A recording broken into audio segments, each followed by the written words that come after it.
Bonjour et bienvenue sur les vitamines du royaume pour cette capsule de moins de 3 minutes. Sans plus tarder, nous allons aller dans l'évangile de Jean, chapitre 19, verset 5. Et il est dit ceci: Jésus sortit donc, portant la couronne d'épines et le manteau de pourpre. Et Pilate leur dit: Voici l'homme. Verset 6. Lorsque les principaux sacrificateurs et les huissiers le virent, ils s'écrièrent: Crucifie, crucifie. Pilate leur dit: Prenez-le vous-même et crucifiez-le, car moi je ne trouve point de crime en lui. Les Juifs lui répondirent: Nous avons une loi, et selon notre loi, il doit mourir parce qu'il s'est fait le Fils de Dieu. Amen. Alléluia. Bon, juste sur ce dernier passage, les Juifs l'avaient bien compris que quelqu'un qui se fait Fils de Dieu se fait l'égal de Dieu lui-même. Or, nous savons que Jésus est le Dieu manifesté dans la chair. Amen, alléluia. Mais le point ici, c'est la couronne d'épines.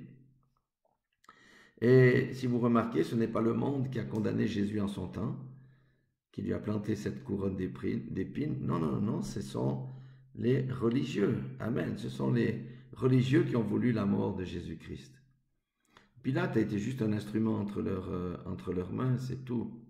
Alors imaginez, ces religieux qui ont tué quelqu'un qui n'a fait que le bien dans sa vie, quelqu'un dont on n'a trouvé aucun crime à reprocher, même aucun péché. Pilate l'a reconnu, quelqu'un qui a eu compassion de la veuve, compassion de l'orphelin, qui a ressuscité des morts, qui a guéri des aveugles, des sourds, des lépreux, quelqu'un qui a nourri les foules, quelqu'un qui a vraiment fait le bien, qui s'est occupé des pauvres, quelqu'un qui a combattu les ténèbres, quelqu'un qui a été sans compromis.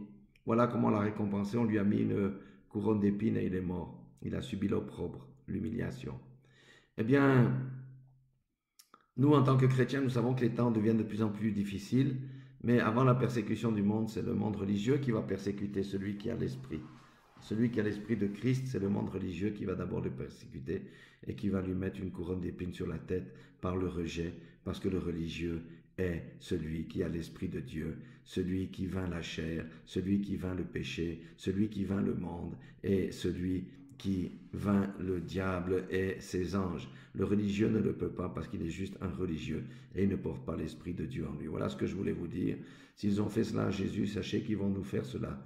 Mais nous avons une expérience glorieuse parce que après sa résurrection, Jésus a été revêtu de la couronne de gloire et ainsi nous serons revêtus nous-mêmes de la même couronne de gloire. Consolons-nous par ces paroles, sachant que Christ viendra régner pendant 1000 ans sur cette terre et il pètera les nations avec une verge de fer et nous serons ses sacrificateurs avec notre couronne de gloire. C'est bien plus glorieux que quelques années difficiles ou quelques colibés ou quelques humiliations.